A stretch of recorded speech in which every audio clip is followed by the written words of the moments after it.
নমস্কার শ্রোতা বন্ধুরা, সনাতন জ্ঞান চ্যানেলের আজকের এই নতুন ভিডিওটিতে আপনাদের সবাইকে স্বাগত জানাই। বন্ধুরা, আজ থেকে প্রায় 5500 বছর পূর্বে ভগবান শ্রীকৃষ্ণ অর্জুনকে শ্রীমদ্ ভগবদ গীতার জ্ঞান প্রদান করেছিলেন। শ্রীমদ্ ভগবদ গীতা হলো এমন একটি ধর্মগ্রন্থ যা পাঠ বা বাণী শ্রবণ করলে মানসিক শান্তি ও সুখ লাভ করা যায়। তাই আজকের এই ভিডিওটিতে ভগবান শ্রীকৃষ্ণের বলা জীবনের রহস্যময় গোপন উপদেশগুলো আপনাদের সামনে উপস্থাপন করব। আপনাদের কাছে ছোট্ট একটা অনুরোধ রইল, আপনারা অবশ্যই এই ভিডিওটি এক মনে শেষ পর্যন্ত শ্রবণ করুন। ভগবান শ্রীকৃষ্ণ শ্রীমদ্ ভগবদ গীতায় অর্জুনকে উদ্দেশ্য করে সমগ্র মানব জাতিকে বলে, হে অর্জুন, আমার দ্বারাই এই সমগ্র জগতে সৃষ্টি হয়েছে। সৃষ্টির পূর্বেও আমি ছিলাম এবং সবকিছু ধ্বংসের পরও আমি থাকব। আমার মধ্যে সবকিছুর অবস্থান করে আছি এবং আমিও সবকিছুর মধ্যে অবস্থান করে আছি। তুমি যা কিছু দেখতে পারো, স্পর্শ করতে পারো, স্বাদ গ্রহণ করতে পারো, শুনতে পারো, সেই সবই আমি। এই নদী, পাহাড়, সূর্য, গ্রহ, নক্ষত্র, চাঁদ, তারা সবকিছু আমি সৃষ্টি করেছি। আমি ভগবান, শয়তান, রাক্ষস এবং মনুষ্য জাতি সৃষ্টি করেছি। হে অর্জুন, আমি জলের রস, চন্দ্র ও সূর্যের জ্যোতি, চার বেদের ওমকার, আকাশের শব্দ এবং মনুষ্যের মধ্যে পুরুষ আকার রূপে বিরাজ করি। সর্বভূতের হৃদয়ে স্থিত সকলের আত্মা আমি এবং সর্বভূতের আদি, মধ্য এবং অন্তও আমি। আমি সর্বব্যাপী, সব কিছুর মধ্যে আমি আছি। সবের মধ্যে শুধু আমি শুধু আমিই আছি। আমি ব্রহ্মা হয়ে সবকিছু সৃষ্টি করি এবং রুদ্র হয়ে সবকিছু ধ্বংস করি। আমি এভাবে সৃষ্টি ও ধ্বংস করতে থাকি যাতে মনুষ্য জন্ম মৃত্যুর বন্ধন থেকে মুক্তি পেতে তৎপর হয় এবং আত্মা পুনরায় পরমাত্মায় অর্থাৎ আমাতে বিলীন হতে পারে। হে অর্জুন, সত্যতম রজ এই 3 গুণ আমার দ্বারাই উৎপন্ন হয়েছে, কিন্তু আমি এই 3 গুণের প্রভাব থেকে সম্পূর্ণ মুক্ত, অর্থাৎ আমি এই 3 গুণেরও অতীত। এই 3 গুণের প্রভাবে এই সমস্ত জগতের প্রাণীসমূহ মোহিত হয়ে আছি। তাই এই ত্রিগুণের অতীত অবিনাশী আমাকে তারা জানতে পারে না, কারণ আমার এই অতি অদ্ভুত ত্রিগুণান্তিকা মায়া অত্যন্ত দুস্তর। কিন্তু যারা কেবল আমাকে নিরন্তর ভজনা করে তারা এই দুস্তর মায়া উত্তীর্ণ হতে পারে, অর্থাৎ সংসার বন্ধন থেকে নিজেকে মুক্ত করেন। আমি জন্মরহিত অবিনাশী স্বরূপ এবং সর্বভূতের ঈশ্বর হওয়া সত্ত্বেও নিজ প্রকৃতিকে অধীন করে সক্রিয় যোগমায়া দ্বারা নিজেকে সাকার রূপে সৃষ্টি করি এবং জগতের উদ্ধারের জন্য জনসম্মুখে প্রকট হই।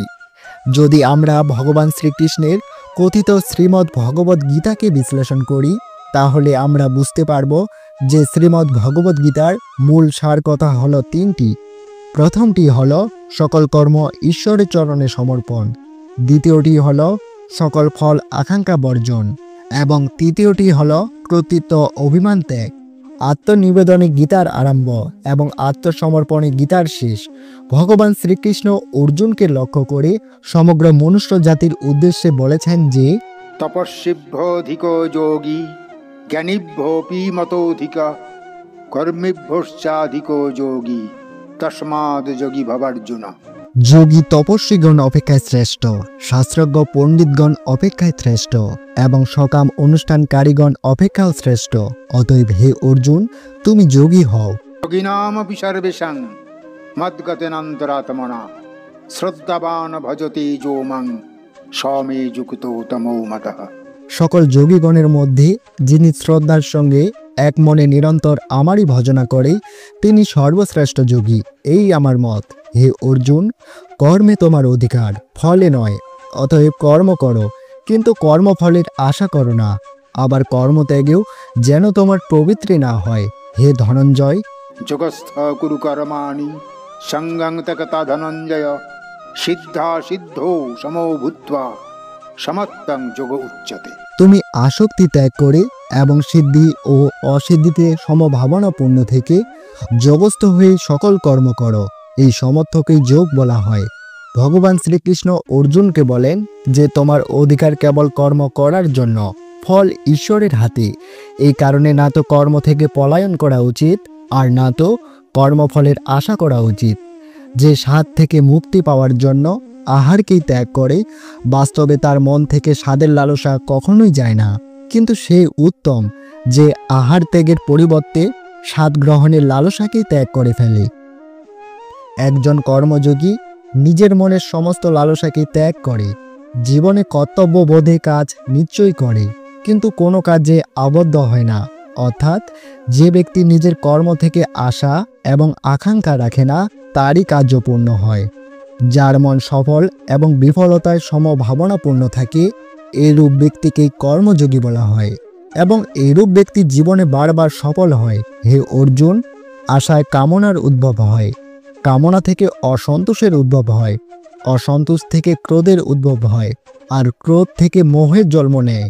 মোহে মানুষ আচার ব্যবহারে জ্ঞান ভুলে যায়, জ্ঞান ভুলে গেলে বুদ্ধি চলে যায়। মনুষ্য অনুচিত কার্য করতে থাকে এবং সমাজ এরূপ ব্যক্তির শত্রুতে পরিণত হয়ে ওঠে এবং অন্তিমে এরূপ ব্যক্তির পূর্ণতায় পতন ঘটে। তাই হে অর্জুন, সমস্ত কর্ম তুমি মনে মনে আমাকে সমর্পণ করো, সমবুদ্ধিরূপ যোগ অবলম্বন করো, মত পরায়ণ হয়ে নিরন্তর আমাতে চিত্ত রাখো। তাহলে তুমি আমার কৃপায় সনাতন অবিনাশী পরম পদ প্রাপ্ত হবে। তাই আমরা দৈনন্দিন জীবনে যাবতীয় যা কর্ম করি, সকল কর্মই নিজের ইষ্টের চরণে বা ঈশ্বরের চরণে সমর্পণ করা উচিত। অর্থাৎ সকল কর্মই ঈশ্বরের কর্ম। আমরা ঈশ্বরের হাতের পুতুল স্বরূপ। তিনি আমাকে দিয়ে যা করান আমি তাই করি। বাজিকর যেমন পুতুল নাচায় সেই রূপ। এখানে পুতুলের কোনো কর্তৃত্ব থাকে না, সকল কর্তৃত্ব বাজিকরের। সেই রকমই কর্ম যদি ইষ্টের বা ঈশ্বরের হয়ে থাকে, তবে ফলও ঈশ্বরের, আমার নয়। অর্থাৎ ফলের কোনো আকাঙ্ক্ষাই আমাদের থাকা উচিত নয়। ফলে পাপ বা পুণ্যের ফল ভোগী আমরা হব না। আমি কর্ম করি, এরূপ আমি তত্ত্ব ভাবনা রেখে কর্ম করে যাওয়া উচিত। সাধক রামপ্রসাদ গানের মাধ্যমে বলেছেন যে তোমার কর্ম তুমি করো মা, লোকে বলে করি আমি। অর্থাৎ সকল কর্মই ইষ্ট বা ঈশ্বর করাচ্ছেন আমাকে দিয়ে। আমার কোনো কিছুরই করার ক্ষমতা নেই। অর্থাৎ আমি তার হাতের যন্ত্র। তিনি যেরূপ যন্ত্র চালনা করবেন আমি সেরূপে চালিত হব। ভগবান শ্রীকৃষ্ণ অর্জুনকে বললেন, হে পার্থ, গীতাই আমার হৃদয়, গীতায় আমার উত্তম সারভাগ, গীতায় আমার অতিক্রান্ত জ্ঞান এবং গীতায় আমার অক্ষয় জ্ঞান। আমি গীতার আশ্রয়ে অবস্থান করি এবং গীতাই আমার উত্তম গৃহ। তাই এই গীতা জ্ঞানকে আশ্রয় করে আমি ত্রিলোক পালন করি। গীতাই আমার পরম ব্রহ্মরূপা বিদ্যা, অর্ধ অঙ্গরূপা অক্ষরা, নিত্যা ও বাক্যের অবচর। ইহাতে কোনো সন্দেহ নাই। যিনি গীতার ধ্যান করেন, মহাপাপ ও অতিপাপ সমূহ কখনো তাকে স্পর্শ করতে পারে না। যদি কোনো ব্যক্তি গীতার একটি অধ্যায় সংযুক্ত হয়ে মৃত্যুবরণ করে, তাহলে সে মনুষ্য জন্মপ্রাপ্ত হয়ে পুনরায় গীতা অভ্যাসপূর্বক উত্তমা মুক্তি লাভ করেন। যেখানে গীতা গ্রন্থ থাকে এবং গীতা পাঠ হয়, সেখানে প্রয়োগ আদি সকল তীর্থস্থান বিরাজ করেন। সেখানে সমস্ত দেবতা, ঋষি, যোগী ও পর্ণব এবং নারদ, উদ্ভব ও পিশাচগণ সহিত গোপ গোপিকাগণ সমাগত হন। যিনি এই সংসার সাগর উত্তীর্ণ হওয়ার ইচ্ছা রাখেন, তিনি এই গীতারূপ নৌকা পেলে অনায়াসে পার হতে পারেন। যেখানে গীতা পাঠ, শ্রবণ ও গীতার বিচার হয়, সেখানে আমি সর্বদা বাস করি। গীতা বলতে বলতে যে ব্যক্তি দেহ ত্যাগ করে, তার পরমাগতি লাভ হয়। যিনি গীতার অষ্টাদশ অধ্যায় প্রতিদিন নিবৃষ্টে চিত্তে পাঠ করেন, তিনি ব্রাহ্মণ স্থিতি লাভ করেন এবং পরম পদ লাভ করেন। সব জায়গায় গীতা পাঠ করে যে যে কর্ম সম্পাদন করা হয়, সেসব কর্ম নির্দোষ হয়ে পূর্ণতা প্রাপ্ত হয়। যিনি শ্রাদ্ধ কার্যে পিতৃগণের উদ্দেশ্যে গীতা পাঠ করেন, তাহার পিতৃগণ সন্তুষ্ট হয়ে পুত্রকে আশীর্বাদ করতে করতে স্বর্গলোকে গমন করেন। নিত্য স্নানে যেমন মানুষের শারীরিক মল নাশ হয়, তেমনি গীতা জ্ঞান রূপ জলে একবার যদি স্নান করা যায়, তবে সংসার রূপী মল নাশ হয়। গীতা জ্ঞান সম্বন্ধে উঁচু নিচু লোকের পার্থক্য নেই। সমগ্র জ্ঞানের মধ্যেই এই গীতার জ্ঞানই ব্রহ্মস্বরূপিণী। বহু কর্ম করেও যিনি নিত্য গীতার সামান্য ধ্যান করেন, তাকে জীবন মুক্ত বলে জানবে এবং দেহ অন্তে তিনি পরম পদ লাভ করেন। যে ব্যক্তি গীতার অধ্যায় সম্পর্কে অবগত নয়, সে মনুষ্যলোকে বৃথা কর্মকারী হয়ে থাকে। পূর্ণ গীতা পাঠের দ্বারা পাঠক উত্তমাগতি লাভ করেন। গীতার ব্যাখ্যা শ্রবণকারী ব্যক্তি মহাপাপী হলেও বৈকুণ্ঠ লোকে সে গমন করে ভগবান বিষ্ণুর সহিত আনন্দে বাস করেন। গীতার আশ্রয় করে জনকাদি বহু রাজগণ ইহলোকে পাপমুক্ত হয়ে পরমাগতি প্রাপ্ত হয়েছেন। সংসারের দুঃখী ব্যক্তি গীতা জ্ঞান লাভ করে এবং গীতামৃত প্রাণ করে ভগবানের ভক্তি লাভ করে সুখী হন। যে অভিমানবশত গীতার নিন্দা করে সে প্রলয়কারী ঘোর নরকে বাস করে। যে ব্যক্তি স্থির চিত্রে গঙ্গা, গীতা, সাবিত্রী, সীতা, সত্তা, প্রতিব্রতা, ব্রহ্মাবলী, ব্রহ্মবিদ্যা, ত্রিসন্ধ্যা, মুক্তিজ্ঞানী, অর্ধমাত্রা, চিতানন্দা, ভাবাগ্নি, ভ্রান্তনাশিনী, ভ্রেদন্দ্রী, পর্বানন্দা, তথ্যত জ্ঞানমঞ্জুরি এই সকল নাম স্থির চিত্রে জপ করেন, তিনি ইহলোকের জ্ঞান সিদ্ধি লাভ করেন এবং অন্তে পরম পদ লাভ করেন।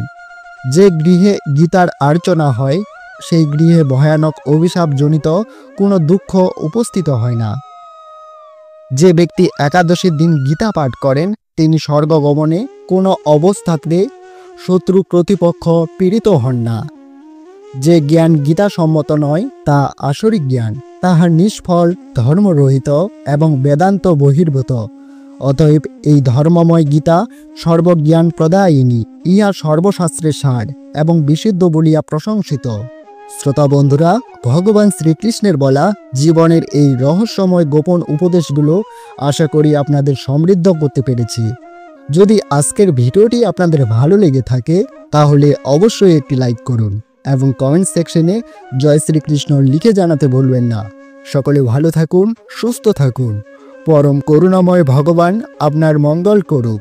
জয় শ্রীকৃষ্ণ। রাধে রাধে।